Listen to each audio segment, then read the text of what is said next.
Hey, so I've been doing these Islamic Psych for psychiatrist live streams where I talk to people about any problems they want to talk about. And also, I usually push a certain agenda, which is especially for young men, get married, get motivated to be married. AJ is supposed to be here. He's an interesting bloke. He's a atheist and maybe you could describe it as a liberal, but also what makes him particularly interesting, he's been on a previous live stream with me, um, not about this, but can't remember what it was. Yeah, basically getting married. I'd have a marriageability series going on, which I'm going to do tonight as well. Um, and so, yeah, he's an interesting guy because he runs a Quran class, even though he's an atheist. So he's contemplating the Quran. Um, which is the religious text for Muslims. And the reason why we got this going in the beginning was that I find that a lot of men are really rubbish at sharing their feelings, sharing um, their lives and stuff. So what we tend to do as men is just talk about other people, talk about politics. If I say what's going on in your life, you won't be able to say much. If you're a man, you'd be like, oh, it's fine. Yeah. But as human beings, and men are still human beings, we need to share how we feel and stuff. Okay, so that might sound like, oh, that's a bit pussy and all that kind of stuff. No, actually, toughest men I've seen are like where I am in Jordan at the moment, hence my background. It's a green screen because I got a second place, which is got a boring background, a city flat. But anyway, this is my village home behind me in Jordan. And men are much tougher here. Women are tougher than most white men in England. Yeah, so they're like I was on a bus and two women wanted to have a seat like next to each other rather than sit next to a man. Like, and these are Muslim women. People have all these preconception about Muslim women being oppressed. They're wearing their headscarf, whatever. It's like, can we sit down together because you can see sit behind us? Like, yeah, sure, of course, why not? Of course, I'd be very happy to. Anyway, so he's supposed to be here. Don't know where he's disappeared. But yeah, I talk to different people one to one. Is a way of getting people to express themselves and stuff like that. Even if you're super social, a lot of people don't do that one to one, sharing what's important. And he suggested, you know what? Why don't we do a live stream? So yeah, that's cool. So anyway, let's bring some value to as many people as possible. Let me put the link out there if anybody's interested um, to join me and ask their questions. But what I do, number one, is try to get men married because that's a massive problem in the sense that, well, first of all, a lot of men are in denial about it until it's too late. Um, it's part of personal development to be married.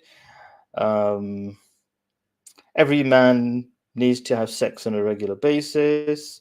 All these basic things like intimate connection between people. It's not the same as a friendship that you can't really rely on necessarily. It's a different relationship between a husband and a wife. There's no comparison. Like you don't get naked with other people in the same way. Yeah. Um, but a lot of people in the West have their parents have set such a bad example that people have been put off. The women nowadays, and I want to blame the men as well, but this is usually men who talk to me. Although I have on my marriageability show a woman who co-hosts my show, but generally it's men who learn stuff from YouTube, etc. So um, I'm advising men, but yeah, women are not desirable at the moment because they're not marriage material because well, they're too eager for short term things. They've been confused by Western ideology. So have men, of course. What have they been confused about? I mean, I don't want to bitch about women. Women are because I want to tell men what they should do and how they can find the right kind of woman. That's one thing I do, but also behind that, there are things that sound like theoretical, but people are realizing, everybody's realizing, I'm seeing loads of YouTube videos about this, that people have moved away from God. And when you move away from God, your motivation goes down. You become scared of everything. Like, okay, yesterday I proposed to an 18-year-old girl to be my second wife. She's very excited about it. The way I proposed is asked her dad, but she was peeping through the window and very happy that it came, because she knew that I was going to propose, I think. I made it pretty obvious, let's say. So stuff like that. So you get more motivated, you become clear about what you really want. You don't lie to yourself what you want, because God makes it really. Religion has always been about just fulfilling your natural needs as a human being, living a good life. It sounds really boring, maybe the way religions have talked about it, maybe in the past, and they've been corrupted. So you've got, in Christianity, you've got 3 gods as one. That doesn't make any sense. But originally Christianity was Judaism, and it made a lot more sense. And Judaism is not Zionism, by the way. People are conflating the two maybe at the moment. Very different things. And of course, there's been corruption in Judaism as well. There's all sorts of weird things there. But that's a whole different debate. And I'm all about practicalities. I even invite people to be good Christians, and that would improve your life. Even if, forget the 3 gods as one sort of thing. Be part of a community. Guess what that's going to do? Go to church if you can handle it. I don't know. It's not the best advice, but go to church makes you think in a spiritual way, get you connected to more people.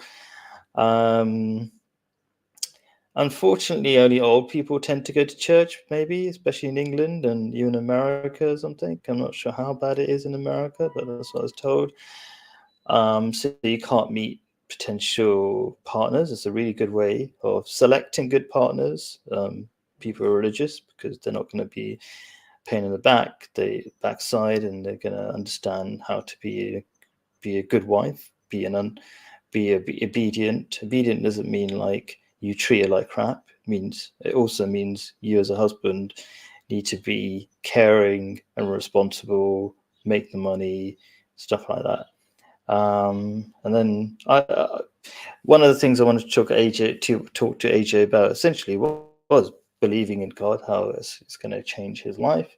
He's quite stuck with not believing in God. I don't want to call him stubborn, but he is. I'm more direct with people when I'm talking to them rather than when they're not here. I like to be, but I don't like to be tough on them when they're not here. That's a bit of a pussy thing to do, isn't it? So yeah, do join the chat if you want. I'll probably quit shortly. Maybe let's give myself a 15-minute time limit, so another 7 minutes. If he doesn't join, maybe he's forgotten or something. Yeah, so let's talk about belief in God. It's actually really dumb not to believe in God. It's just fashionable not to believe in God. So you might think it's scientific not to believe in God. And if you believe in God, it'll solve everything in your life, right? So let's talk about why you have to believe in God, and why it makes sense to believe in God, and why it's stupid not to believe in God. And I was an atheist for a while, so I fell for that trap or trick of society, let's say. And so, just like you believe your phone has a creator without having seen it having a creator, in the same way, the phone has a creator. I mean, you have a creator, the universe has a creator, and all this kind of stuff. You are infinitely more complicated, and people don't realize how much more complicated you are than the phone. So the example I typically give is like a single hemoglobin molecule.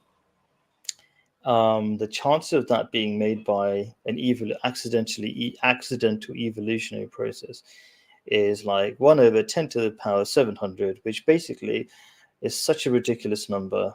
There's basically zero chance, and I say zero chance.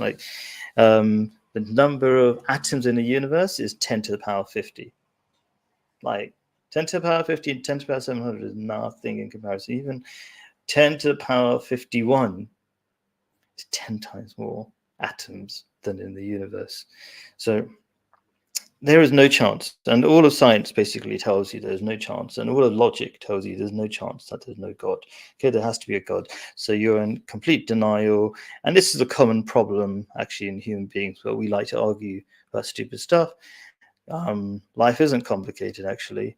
God does exist. It's really easy. And once you believe God exists, let's kind of get to that point. Then God is, first of all, God has always made his laws so that you benefit, like I was talking about earlier on, like get married, don't think about it. So the fact that people have to think about it means that they don't end up getting married. So this is, sounds really silly, but there's lots of people nowadays who think it will happen, like if you don't make it a priority. And the reason why I got married and why I'm looking for a second wife as well is that, well, first of all, God says it, so you have to make it a priority, but it's more like closer to, as a human being, as a man, you need to have sex, and it's very easy to, it's very tempting to have sex outside marriage. And so I was very scared of having sex outside marriage. I was scared of looking at porn and all this kind of stuff, right? So it was like, yeah, I better get married before I do something bad. And so that fear of God, people don't like the fear of God thing, whatever, but I can talk about that. It's a very fear of death. I was watching these commentaries on Fight Club, epic movie, talking about fear of death is a very powerful motivator to do the right thing in your life, to realize life is short and all that kind of stuff. And so you make good choices. So fear of God is actually a higher level of way of thinking, a more powerful way of thinking than just fear of death. Because fear of God, first of all, means you believe in a God, which means there's more meaning in your life. And human beings are designed, if you ask people like psychiatrist Viktor Frankl, on or motivated by meaning, right? And if there's no God, there's no meaning. So even fear of death has no value if there's no point in life. People just kill themselves, like whatever, you know. Just getting back home from martial arts. Okay. Running a bit late. Can we start in a few minutes? Okay, I'm just reading comments on WhatsApp. Sure, I'm online chatting away on the stream until you come. Okay. So, yeah, without God, there's no meaning in life. It's all pointless. And that's actually, he's drenched. I shouldn't probably repeat everything he's saying in his private chat to me on his WhatsApp. But anyway, Neprobs, whatever it is. Okay, so yeah, so that's why, as an atheist, he really needs to believe in God, but he's convinced that he doesn't need to believe in God. And also he's convinced that he doesn't need to get married. And I'm telling him, I have to find ways of explaining the obvious nowadays. That's the problem with not believing in God. You have to figure out everything from scratch, and therefore nothing is obvious. Like, why do I have to marry people? And people have had such bad experiences with marriage that they're really quite convinced they shouldn't get married. And there's so many movements to say you shouldn't get married. You're going to be pretty unhappy when you get old, and you won't have friends when you're that age. Really, nobody gives a crap. Like, if you're the average person, you will die alone in your feces. Okay, that's what's going to happen to you. Okay, nobody wants to be friends with an old person. All your friends will be dead. Okay, or they won't be able to move, or they won't be able to see you. And if they're lucky, they'll have family, and they won't be interested in seeing you anyway, as a loner who didn't understand that they need to get married. And there's so many articles and things coming out now. This failed and very sad experiment of people thinking, yeah, I'll be fine, I'll just live my life. And then they get to 60, 70, and it's like, who wants to marry me now? Who really? Do you really want to marry a person who's 60, 70 years old, 60, 70-year-old woman? I don't know. You don't have the same pleasure.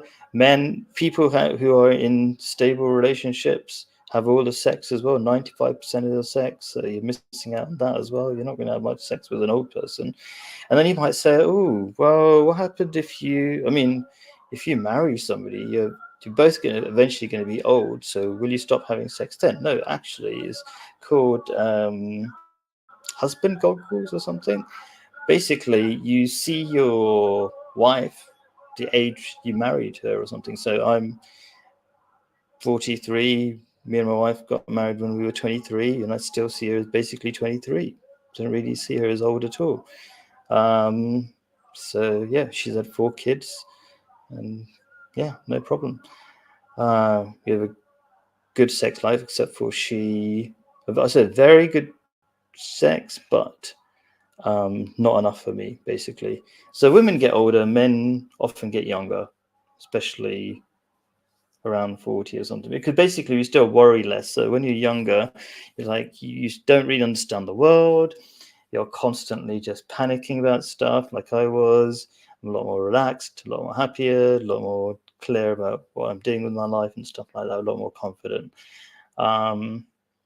And this is one of the reasons why I'm making these videos. Like, what would I tell my younger self? I wish I could have had better advice from people. Like, don't insult my parents and stuff. I didn't get too much advice from them, even though they were religious, but they didn't understand or contemplate the religion. They don't like talking about religion even now, even though they consider themselves religious. That's kind of like an Eastern way of thinking, or I'd say an Eastern person who's come to the West. They just become essentially, I don't say just economic migrants, but they don't. They have the Eastern mentality of not contemplating their faith, and then they just focus on money and stuff when they're here. That's not fair, unless my parents give a lot to charity as well, so it's kind of like a oversimplification. But definitely they don't really debate or they're not even able to debate or discuss religion, because if you never do it, it's just like basketball or any sport or something. If you don't practice talking about it, you'll be terrible at it. In fact, you won't understand it either. Like, you can talk about basketball in theory, but you won't really know what you're talking about unless you're playing it regularly and all that kind of stuff. So same with religion, same with faith and spirituality. If you're not talking about it, you don't really understand it. If you can't teach it, you don't understand it. It's a good way of putting it. There's a famous happiness coach from Harvard or something. He said the same thing on the Diary of a CEO podcast. You should check that out. It's got some great content there. So yeah, there's a happiness teacher or professor at Harvard, I think it was, definitely some sort of top American university, and he says he keeps teaching it, so he understands it. He has to keep it fresh in your mind, and the only way you do that is when you teach it. So hopefully, looking forward to AJ joining. He's just drying off and stuff like that, he says. But yeah, hopefully you're benefiting from this video. I don't do this because I've got nothing better to do, or I'm trying to get views or something. I'm very much focused on just helping one person. If I can know that one person has changed their life because of my live streams, I haven't had anybody like that yet. So, but maybe secretly somebody's benefited in some ways. People do say that, but I don't know to what extent, right? But anyway, even if it was more than one person, fantastic. So that's the idea. Not about numbers, arbitrary numbers, 100, 200, 300 people. I go again by the Islamic and biblical way of thinking, which is really powerful. So the Quran refers to the Bible and repeats basically this wonderful idea that if you save the life of one person, you save all of humanity. So one person's enough for me. If I can change one person's life, fantastic. 2 people, bonus, right? And while I'm saving other people's lives by giving them good ideas that will change their lives, right? And then I'm changing my own life. I'm always benefiting, just like I said, by teaching, you're learning. So yeah, and it's not just about teaching; it's also listening. Like listening to people. People need to be heard, to feel that, to feel connected. So listening to people is really important, and this is partly, well, very much what this is supposed to be about. So normally, when I'm doing my one-to-ones, I'm trying to listen most of the time. Hey, okay, AJ's arrived. Hey, AJ, great to see you. Hi, Khalid. How are you How are doing? you doing? I'm pretty good, thanks. Good. Much fine. I'm sorry, I got a bit caught up in Sorry, we'll keep the working on that. London hotel. No, it's yeah, Sunday mornings How was can be. martial arts? It was yeah, just what I needed. Needed Good. some oxygenation in the morning, and yeah, I look forward to it. Excellent. I try to do regular bit of exercise as well. After the morning prayers, um, go for a little jog. Only 10 minutes. People might think that's lazy, but I stopped jogging for a long time. And we've got really steep hills, which I really enjoy here, in Jordan. AJ knows I'm in Jordan. Yeah, and AJ, you must come down, man. You appreciate my Yasmin smelling streets than my last video, so I Mhm. think you'd appreciate Jordan. I say Yasmin. I'm mixing up Yeah. Arabic and English at the same time. Jasmine in English, Yasmin in Arabic. I think you know that. Maybe do you know that? Is that in Urdu or Hindi as well? Do you speak Hindi by any chance? Yasmin, yeah, the name, yes, yeah, yeah. Oh, But isn't it? Yes, and you it's meant the named flowers. after a flower. So Yasmin is a girl's name, often named after a flower, which Mm. smells nice. Yeah, yeah. Okay, cool. Anyway, so I was talking about what this is all about. It's about men talking, socializing, sharing their feelings, which is very important. And it's not a girly thing at all. Um, I'm not sure if I gave the example of, I would say men here in Jordan are way tougher. Even the women, I would say, are way tougher than a lot of the women, men in England, right? Because they're too delicate. Like, oh, did you look at me the wrong way? Did you smile the wrong way? Blah blah blah. There's not none of that crap, right? People are quite straightforward with each other, yeah. Um, and the same men be like, "Oh, my shopkeeper, we're already super friendly." Be like, "Oh, look at that flower!" Like these tough men, but they're not, and they kiss each other on the cheek and all this kind of stuff, and say, "I love you." So tough people have no problem with sharing their feelings. In fact, I think you're more tougher if you can because you're not scared. What do you think?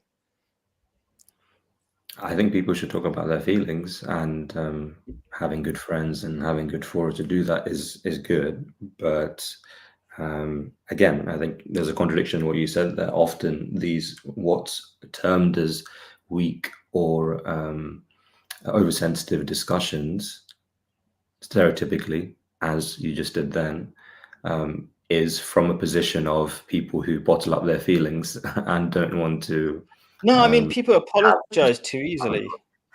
People are too apologize for smiling or looking the wrong way or scared of um yeah, yeah, I was talking. Yeah, I think people apologize too much in England, or You mean are in too sensitive, or all that kind of too sensitive. Not in sharing their feelings, too sensitive about, I don't know, being politically incorrect. I think that's what I meant. Yeah, it's hard to. I understand that that's a narrative, um, that's a perspective that's being pushed, and I know that there are some people in the UK who like to think that, but we have GB News, a big media channel that seems to push whatever kind of counter woke agenda that it likes. We just had, you know, big protest for St. George's Day, and that was all about taking our country back from people who've sort of stolen it for the woke agenda and etc. I don't know. I don't really think it's No, I useful think to stuff say. happens in the media, and I think people express themselves, it's on but the we don't level of, express ourselves yeah, it's on the personally level of one time. it's on the level of women don't have rights in Islamic countries, or it's on the level of you know, um, Do you the think people uncivilized express themselves enough then? Yeah, it's I on that feel, level of stereotype, I think. no, do you feel that people in London are expressing themselves enough? Because I think there is a lot of loneliness. Loneliness is the biggest killer in London at the moment. So that would suggest that they're not Mhm. expressing themselves enough. That's what I'm concerned about. Yeah. So mental health, especially among young men, is a big problem. Yeah, and male suicide, certainly is a problem. But for example, we see that also a problem in Japan. We see suicide also a problem in Sweden.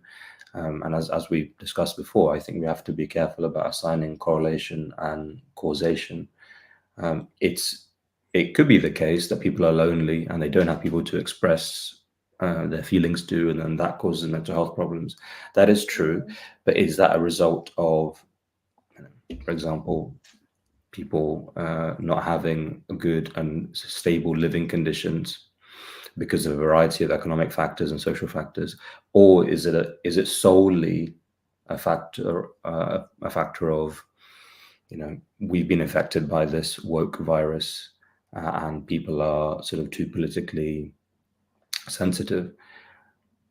I don't know. So I would say there's a reverse correlation between being poor and what's it called, not having long-term relationships and marriage and all that kind of stuff. So over here, if I talk to my dustbin man, he's got 4 kids. If I talk to richest people, they've got less kids, right? And they have longer, so the same with my taxi drivers and stuff like that, the older taxi drivers anyway. So it's always been the case that the poorer countries have more kids and all this kind of stuff. And But it's do not you know really. why is that is? We can try and give an answer for why is that, Yeah, especially I have very countries. strong opinions on that. Yeah.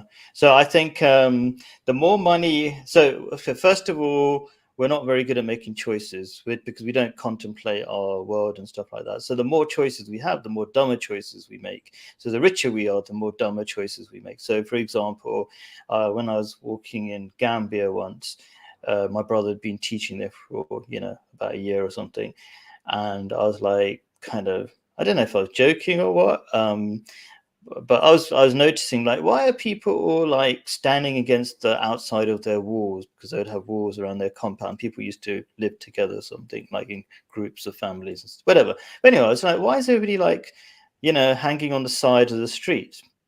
And my brother goes to me, because they're too poor to have TVs, so they have to talk to each other. And I was like, that's so cool. So we're not often more money makes it actually more tricky to make the right choices. We tend to make dumb choices with money. Okay. Yes, I think in some sense I agree, because we have a plethora of choices, and then the problem of choice, like in a supermarket, if you have 10 different cereals, then you're going to be maybe hesitating, or and like idle hands are the devil's workshop. So when you That as have well.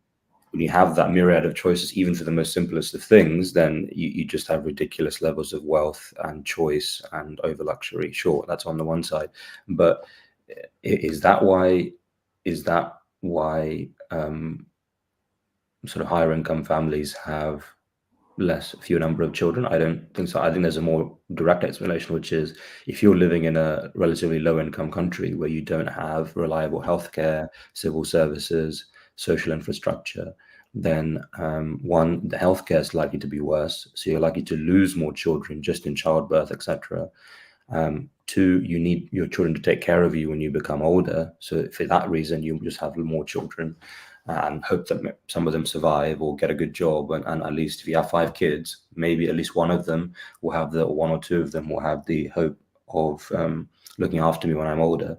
So often I think these are the more I astute don't think reasons. human beings really think like that. You don't go, "I'm going to have more kids so that No, hopefully, if some of I them die, it's not a big deal." Do you think a parent thinks like that?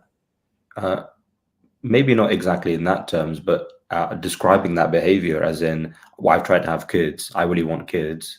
I live in a country that has rubbish healthcare. I've lost 2 kids in whatever miscarriage or pregnancy or whatever infant mortality. Therefore, if I need to have kids, I need to keep trying to have kids. So I think I would say that's that's unrealistic. Nobody thinks like nonsense. that. That's just a theoretical. Like, I think people Well, sorry, all I'm basically saying overly. is people want kids. That's what I'm No, I'm saying. saying is nobody thinks like I'm gonna have more kids because just in case one of them dies or something. No parent thinks like that. So I think we should throw that kind of thinking No, out no, the no. window. You're confusing. It's a Yeah, Western way of thinking because we don't have better ways of thinking. We kind of adopt a weird evolutionary explanation for everything. okay, but do you accept that? Because I see this in my own family, like in an Indian family, Asian family. Mm. I had to get told all the time, "Who's going to take care of you when you're older?" Oh no, That's that's one oh, reason I'm for talking marriage. about the death bit. But Sorry? I think I was thinking about. And I was going to come back and I forgot, and you reminded me about the other argument you made, which I actually agree with. Right. So the first one argument you made was that people in poorer countries have more kids just in case one of them die or something. Right. Just like it's a game of numbers for them. No parent thinks like that. Okay, like not realistically. That's dehumanizing poorer people, I would say. But I totally agree with the idea that you should have more kids to take care of you when you're older. Mm. Multi-generational households, people live much longer, they're much happier.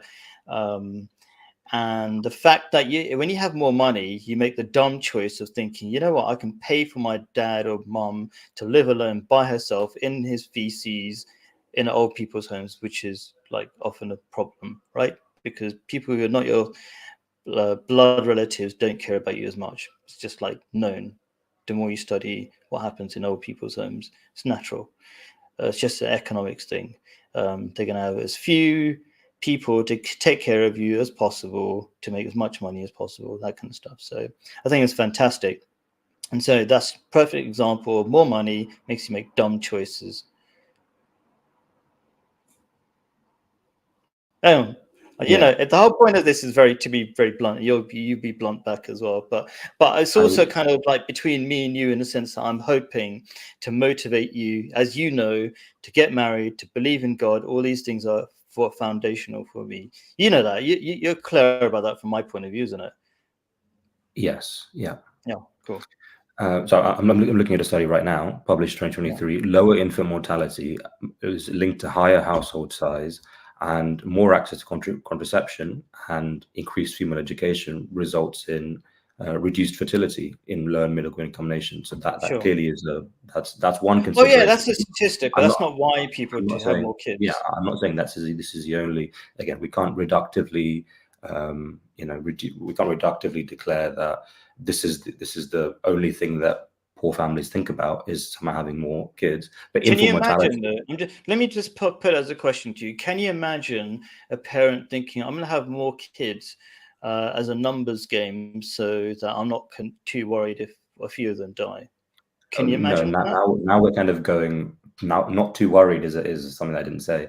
What I said was we're trying to have kids. We want to have a big family for many reasons. Maybe people just like having big families. I grew up in a big family household in India, but if the infant mortality is so bad, if it's like I'm trying to plant, I want to have a garden, but if the soil is so bad, or if the climate is so bad that many of my plants die, I'll have to keep planting in order to have Hmm. the end result I want of having a big garden, right? It's not like, oh, because I'm actually, not very concerned about a plant dying. No, the plant dying is out of my hands because infant mortality, because contraception access, etc., is not there. So that's Tell why. me about where did that statistic come from? Because the poor people I know, their kids are not dying.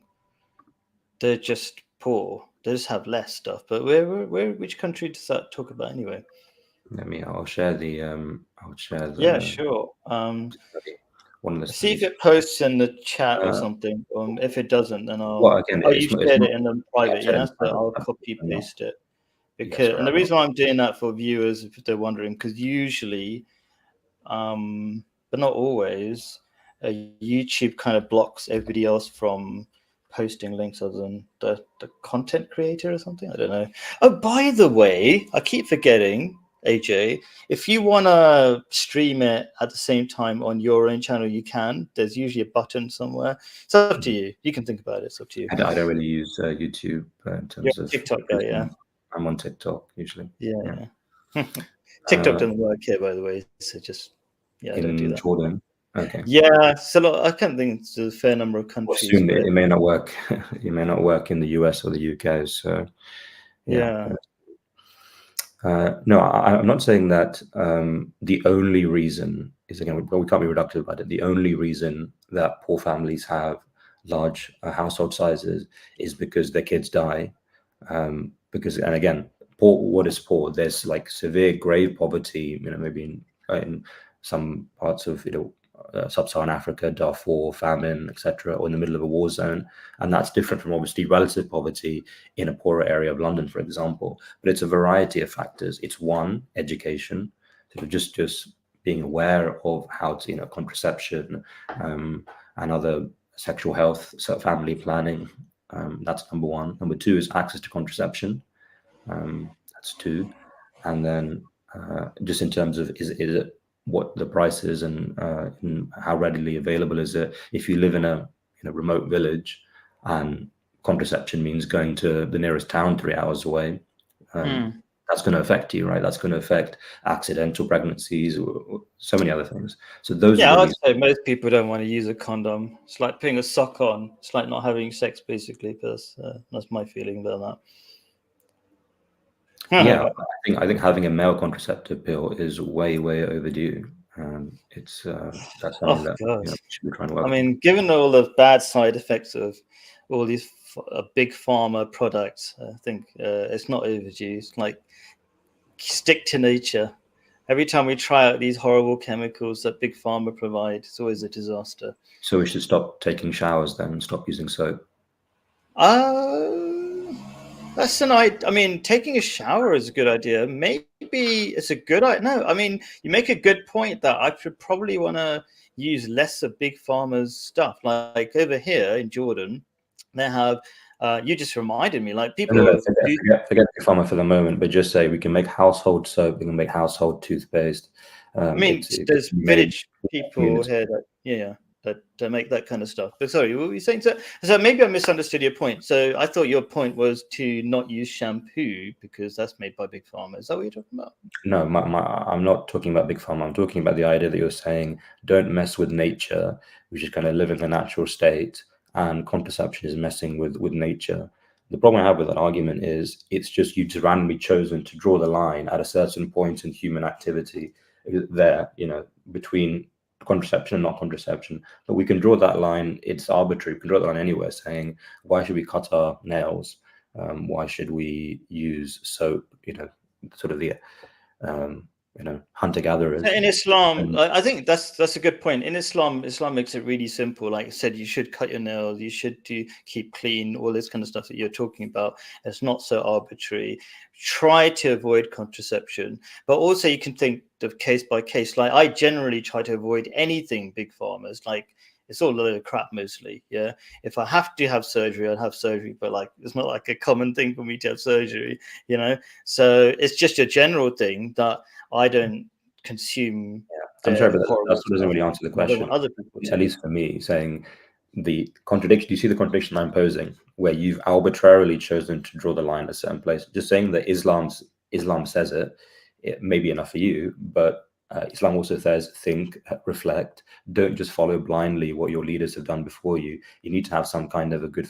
Of course, you could say, well, God wishes this, and God sort of knows things, has a logic that I cannot possibly comprehend. That's one answer. But well, as far as I know, the Quran doesn't say that. It's probably a hadith. In It's the probably hadith, yeah, another saying the person. Prophet Muhammad. We just have Yeah. to be very careful. So another person is advising us what to do if a fly falls in our soup, how to how to bathe and how to whatever. Good. I'll take the advice on board. Thank you, but I'm not going to follow you like you're a deity. Or you're some kind of infallible pope, because Islam doesn't have that clergy.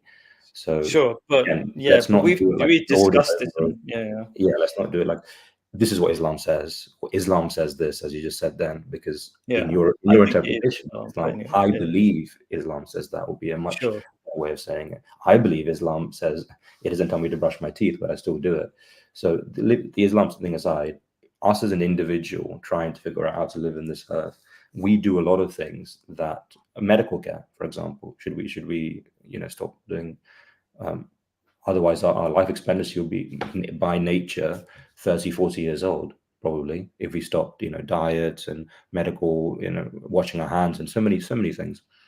So we do. So contraception, again, is a tool that we've discovered, like fire, like a spanner or like a stick or whatever, and we're problem solvers as Homo sapiens, and it's something that we have. I'm not saying that every tool we discover should be used. Like nuclear weapons is also a tool. So I do agree that civilizational tools can be harmful. In fact, any tool, a hammer, can be harmful because you can use it to bash someone's skull in, but you can also use it to build a table. So I think things in and of themselves aren't.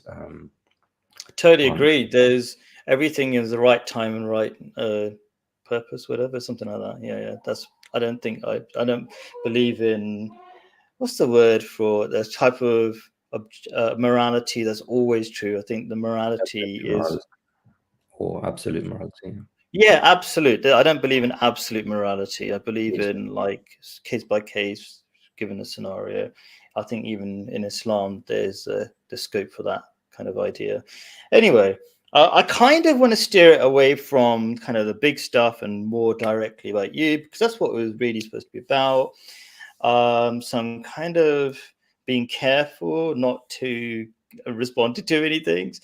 But I was saying before you came on, the reason why I mentioned Islam says so, or God says so, is because practically it's impossible to work out all of the laws of life in one lifetime. You know what I mean? It's like, that's why Islam. I mean, the laws of the Hadith, because there's about 1 million of them.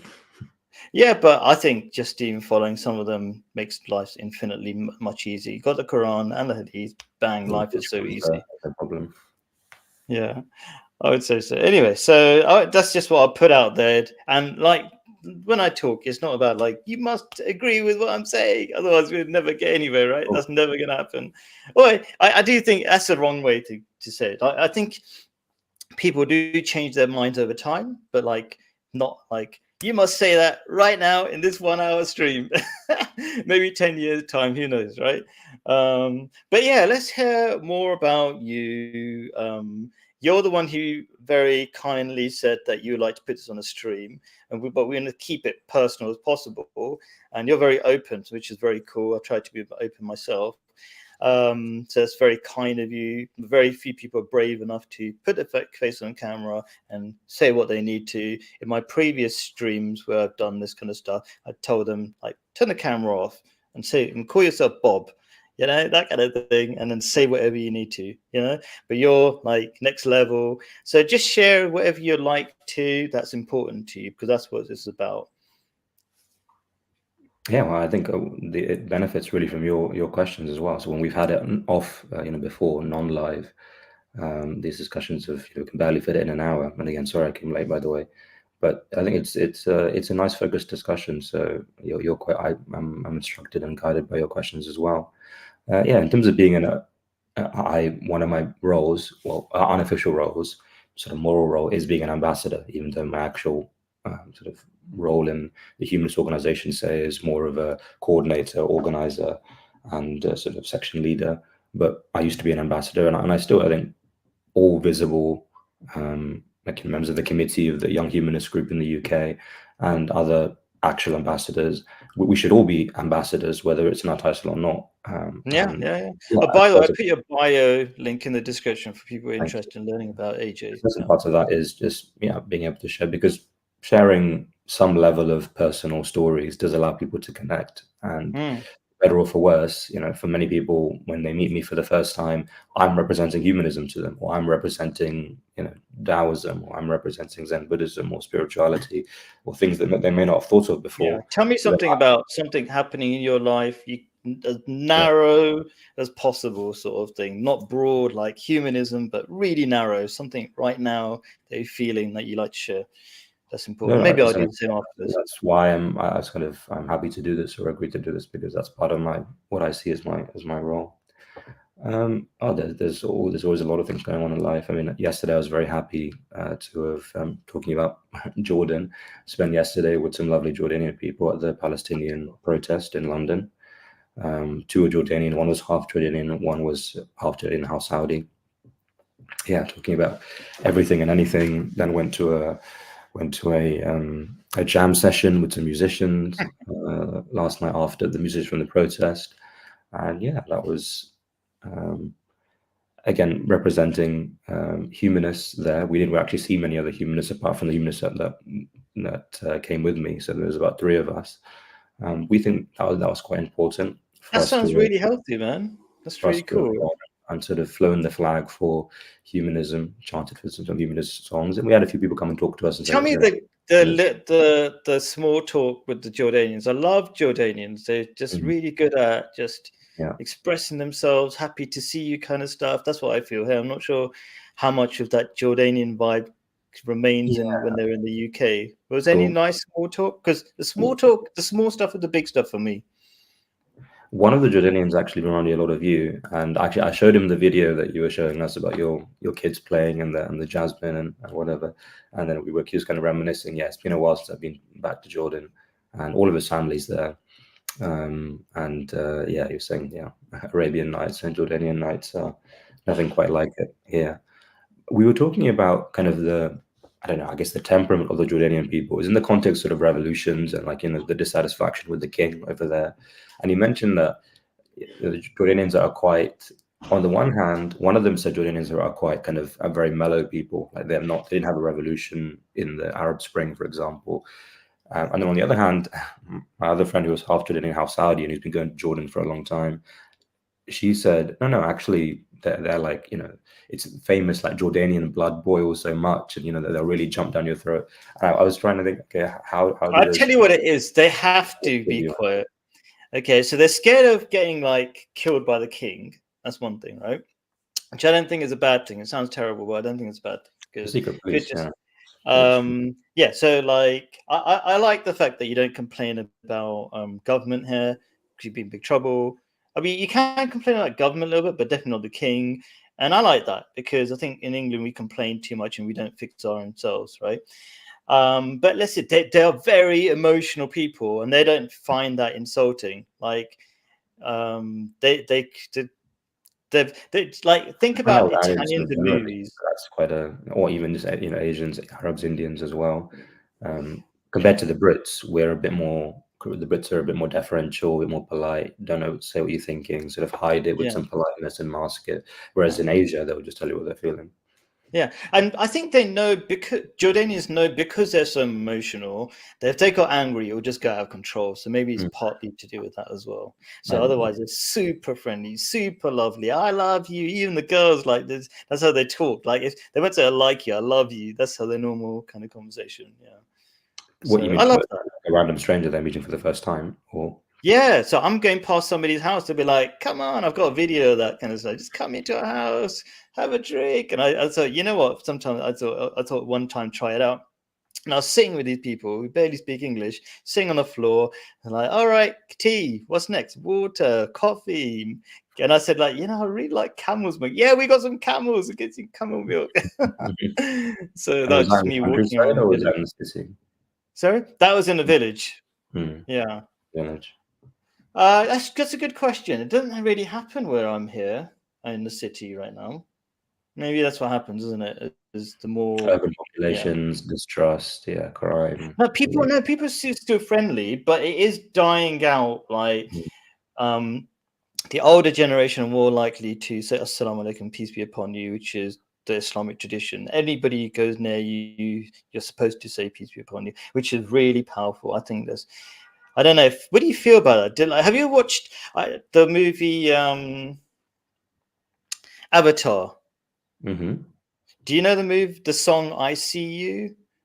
It's been a while. I watched it when it first came Right? out. Maybe it's not, but it's really important to me. Maybe that's what I remember is kind Is of that the strong, one right? where they're singing around the tree and they're chanting, or is that another one? Yeah, that's right. It's all about connection, spirituality, be connected to the earth, but also very important. Like when you talk to each other, you recognize each other, right? Yeah. And people don't have that so much in England. We don't make eye contact. We don't smile. It's not allowed for some weird, interesting reason.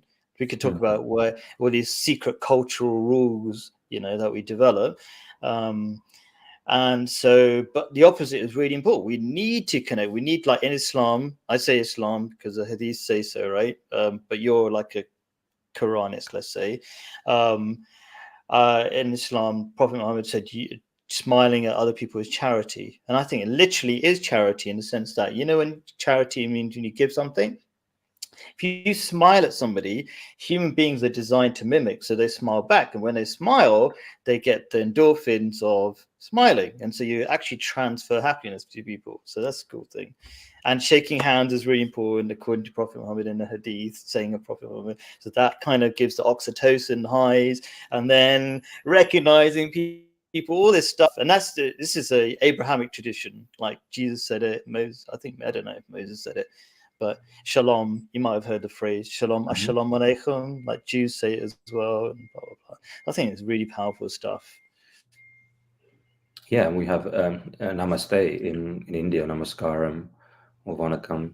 These are, when we're saying that, we're kind of acknowledging the divine in the other person, saying we're both kind of waves in the same ocean, in the ocean of creation. So that's what we're Cool. acknowledging. We're not sort of on the outside of who you are in terms of women or young or old. It's just having that, which So I what does love. it mean, namaste? And it's my favorite emoji as well. Some people call it the praying Yeah, hands yeah, I emoji. do that. I use that all the time. I use that more than thumbs up What because does it it's mean? acknowledging really it's exactly this, I not acknowledging acknowledge you. the divine within the other person. Oh, cool. Oh, okay, cool. Yeah. Or So like peace be yeah, upon you, it means like I promise, like this is my understanding. I promise not to, because based on sayings of Prophet Muhammad, when you say peace be upon you, it's a practical thing. It's not just some empty words. So it means, according to one saying of Prophet Muhammad, it means you're safe from my hands and my words, and something else. Maybe I can't remember what it was. Have you ever heard that one? Do you follow hadith much, sayings of Prophet Muhammad? no, again, Not as there's a much. little hadith, so I have found some gems in there, but Yeah. yeah, I'm not aware of this particular one about Salam alaikum. But it makes sense. Yeah, it's just like I think bowing, the Japanese bowing, for example, to each other. That's also part of. I think namaste actually just literally doesn't mean my Sanskrit's not great, but it means I bow to you, or I'm humbling myself before you. But yeah, acknowledging that we're all one. It's unity at the end of the day. Acknowledging that is very, very important. If we Yeah. feel that we're part of one, one a greater whole, that just has so much psychological, material benefits for us. It's when people feel like they're alone that they, go and, like in the US, you see, go and grab a gun and go and shoot up a school or whatever. They get cut off. Incel culture, again, same thing, where for a variety of reasons, and yeah, one of them is cultural. So important. I was People, talking they to feel, one of my. mm, Oops, sorry, I've opened a tab looking for. I was looking for. Maybe you can help me with this. The thing you were talking about, connection. Why that? There's a book guy. He's written fantastic material, done videos, and I haven't read his book, but he's written a book called Lost Connections. Johan something. I can't remember what his name was. Did a fantastic Johan TED talk. Hari. Johan Hari, yes. So he's done a one Yeah, on what we get wrong about addiction, blah blah blah. He's talking about connections, yeah, the addiction one and is that's quite what. good. Mm. Yeah. So he talks about our 9 lost connections, connection between each other, between nature, between our work. Like, why the hell are we doing this? That kind of stuff. These are really important. So cool, and that the oneness with nature Yeah, and other people. That's so. We think that's like all this fancy stuff, but it's not. It's essential stuff. It's like after eating food kind of level kind of thing. I think, mhm, you know. yeah. Yeah, Just to take it back to what I was literally doing last night, and again in London, in the middle of a very woke, Palestinian march, musicians and so on. We went to the jam session. It was great. It was like it was a yeah. real love fest. Literally, it was. I was telling my friend coming back. It's probably one of the best nights I've ever spent in London. And Wow, but I again, love that. but these are among people who. I mean, we didn't have an in-depth political discussion, but if I had asked them, they would have been said things like, "Oh, we have to be sensitive to like people's microaggressions or triggers or so on." So they are those people. But hang on, those people can actually just have like a 4-hour, 8-hour love fest, without any alcohol. Well, some people drinking, but not much, I love without any that. drugs. But it was, so how is that possible? So again, we have to kind of see if this kind of super woke, super sensitive, super lovey-dovey culture, all of the men, like there were like 20 guys in the room, maybe 15 girls or less. Um, there wasn't any sort of like alpha male type behavior that you do get sometimes in some parties or gatherings. So when I look at that, what that tells me is it can't be a simple correlation and reduction between, oh, well, we're kind of London slipping down the slippery slope of being too sensitive and people sort of oversharing their feelings and being I don't think afraid it's of. either It's not. or. I think Hmm? it's a human I'm not saying being who it's all. hasn't I think it's a slippery practiced. slope. That's the point you're making. That it's Yeah, very, yeah, very. yeah. It is a slippery slope. It's But not if we helpful. want to have that, namaste and assalamu alaikum and the sensitivity and acknowledging, the love in the other person, it helps to understand the other person. For example, if I truly love someone, then I'd at least want to try and get their name right, or at least try and get how do they call themselves, and am I going to make them uncomfortable by just assuming that they're, it's a he or a she? And these are small things. You talk about, well, why should I take the time to learn the pronouns? Well, okay, why should I take the time to say thank you? Why should I take the time to say peace be upon you, or bow? The Japanese bow a lot. Let's slow down life, okay? So I see a contradiction here between, the kind of back to nature, the countryside, the village life is actually quite a slow life, But then they're saying, no, I don't have time to learn your pronouns. I don't have. It's kind of, wait, do you want to be rushed or do you not want to be rushed? Do you want to take care and sort of make sure that people are actually feeling welcome and united, or do you not want to do that? Are you just selfish and I'm going to just point at you and use whatever name or whatever pronoun I want because that's the way I've always done it? So I don't think this kind of sensitivity, slowing down, love, respecting the other person, I don't think these are the exclusive, somehow these are absent from woke culture. I would say that I try to be woke. I'm aware of So woke I'm not culture. like anti the woke people. Okay, I'm not Not I'm not people, I'm far talking about the right or culture. far Right? left, whatever. I might sound a bit like that. I'm just Mm. religious.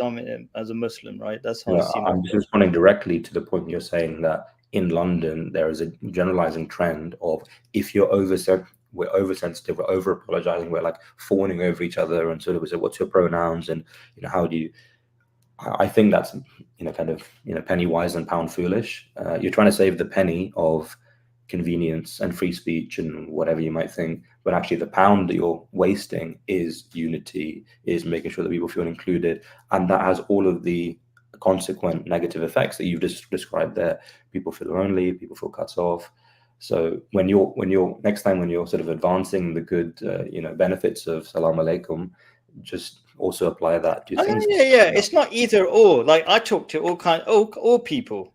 I talk to all kinds of people. So it's not like I'm limited by that. Just because I have a set of way of thinking that what is ideal, I don't No, I know expect you're talking people about. to follow I'm those not saying you're ideals. different for people. I'm saying I'm trying to get to a point where, do you think, for example, like microaggressions or like trigger warnings, do you think these are too much? I think And if you people get do, upset apply that to same logic to no, no, salam okay, alaikum. yeah, yeah. Okay, yeah, let me explain that. That's a good point. Okay, so even though people, I suppose I'll give examples. So in people are not too worried about how do I put it? I'll just give examples because we're gonna have loads of conversations like this. So I was on the bus, somebody bumped into me, like stood on my foot, whatever. I didn't even react. I don't like to react. I was carried on looking at my phone because I was supposed to send a message, right? And I didn't react. And then the guy just gave me a hug and said, "I'm sorry," whatever. It's like like total stranger, right? This is And started enjoyment. talking to me in Arabic. Enjoyment. Sorry. Okay. Yeah, in Enjoyment. the bus. So that's an example. There's loads of those kind of examples where I just think maybe this is to summarize it like this: we get upset with people too much, but on the other hand, the Arabs are really sensitive in being of service. So, like, if I'm at a dinner with somebody, if I'm just like fidget a little bit with touching my hand, like like, what do they call it? Not bib. What's the word? I don't know. Whatever you Now, call it. Anyway, I would just want anything. They'll be like watching me like a hawk. Like, what do I need next? Is your cup slightly empty? So I like that kinds of sensitivity. But they're not sensitive about, like, I tell you what they're insensitive about. I'm going to my corner shop, right? And the guy is sending a message and he doesn't like immediately tend to me. It's like, oh, he's trying to send a voice message on WhatsApp and he keeps repeating it like in front of me. There's no rush kind of thing. You know, like, it's like, and he doesn't apologize for it. I'm glad he didn't apologize. I want him to be chilled with me. And then he'd be smoking his hookah or whatever in the shop. And then he'd be like, I'll get down to it. And he'd be so friendly. Oh, Khalid. Like, he would know my name. He would memorize my name better than I memorize his. Abdul, I think his name is. I'm getting it slowly, you know, that kind of stuff. So I want people to be less sensitive about being upset and more sensitive about other people, serving other people. It's a weird, maybe it sounds really weird and foreign or something, but I think No, I agree. I see where you're coming from. And I Yeah. also agree that, yeah, as much as we should be sensitive to pronouns and things like this, or whatever, you know, like even veganism or your diet or anything, you know, you have a disability you have, we should be sensitive towards it. But I don't, and if someone isn't, if someone is kind of obstinately, I don't know, I won't call you by the pronouns, or I won't, if they're trying to be in some way kind of stubborn, the answer to that isn't to come down on them like a ton of bricks. You know, isn't, because that's always going to make them more defensive. I think that's what we need to show more. Like, listen, okay, fine. And I would have said in the jam session yesterday, say if I turned up and I was, you know, I was like, and I was wearing my usual, you know, sort of, as you know, I wear a suit jacket and so on. I was visibly out of place there, but no one ever made me feel like that at all. And I was just like every one of them. But say, for example, if I had turned up and I'm kind of from another strata of society where, or my upbringing, my family background, a situation wasn't very woke friendly, and I'd maybe said something that was incorrect, politically incorrect, so-called, I don't think I would have been, again, I'm assuming, but I don't think I would have been made to feel, oh, hey guys, you know, we've got one here who's not following they wouldn't have done that at all. And that's why I really felt at home there. They would have said, okay, fine, it's all right, dude, you know, this is how we want to, you know, sort of have the vibe here. And maybe, like, you know, that's what she wants to be called, that's her pronouns. You know, please try and respect that. You know, if not, okay, no worries, sit, enjoy, have a So good like time. me and you, we're happily debating, yeah, disagreeing with loads of stuff all the time. It's not a big deal. Like, I talk to all kinds of people. So if I was talking to a guy who wanted to call him or her, I don't know what other pronouns, like, I've never actually come across that yet, but I can imagine I'd be like, yeah, listen, mate, I love you. I think that's really unhealthy, but let's have a conversation. And I tend to have great conversations with people I disagree with. Okay. And it's not a problem. It's not like I have to agree with everything the other person says. And I think some fantastic conversations happen. But I totally agree with you. And in an Islamic principle, essentially, this is what I was brought up with: love for all and hatred for none. And it's based on this verse of the Quran, which is something like, it says, I'm sort of paraphrasing, but I bet you know this verse. You might even know better than me. He said, the Prophet Muhammad, peace be upon him, was told, I've not sent you, God says to him, except as a mercy to all of creation. Or because Alameen means the world, basically, which means creation. What does that mean, mercy? Like, if you have mercy, then you definitely love everybody, right? All of things, like, without limit, you know, even your enemies and stuff like that. So yeah, so that's my attitude as well. And you win that way. You have a great life that way. You're open to conversations. Yeah, people who have the opposite, I'm upset by this and I'm angry with this person, they start living in narrower and narrower realms of life. Their world shrinks. It's very limiting. Yeah, AJ, people want to know, how Pakistani or Indian are you? I was born in India. Cool. AJ, do me a favor. Next time, put your first name if you want, because I want to learn it. We were talking about saying your names properly. Is it Alavari? I keep thinking I'm going to say it. Alavari. Well, you've looked at my website, right? Yeah, full name's on there. Yeah, I could keep looking at that, but I like to be lazy and have it in front of me every time I talk. Then I'll practice it. I would because I can't comment and I can't connect the chat. I will change. I'm not sure if I can change my name in the meeting. No, I can't. Well, next time. So we're going to try to be strict on this 1 hour thing, because normally every 2 weeks I have a lesson exactly at 11 o'clock. So practice for that. Very, Even though yeah, I don't have it, it's like fortnightly at the manually. moment. So anyway, we'll practice to be strict and whatever on that. But hope you have a great week. Always good seeing your face. You know, I'm glad we're having these conversations, and you're very generous in making this a live stream. Appreciate that. It's really nice to know you, Linda. Such a generous person. Thank you. All right. Have a great week. Catch you maybe Thursday on the Quran class. Yes, All right. looking forward to it. Thanks, Khalid. It's good on you. And bye.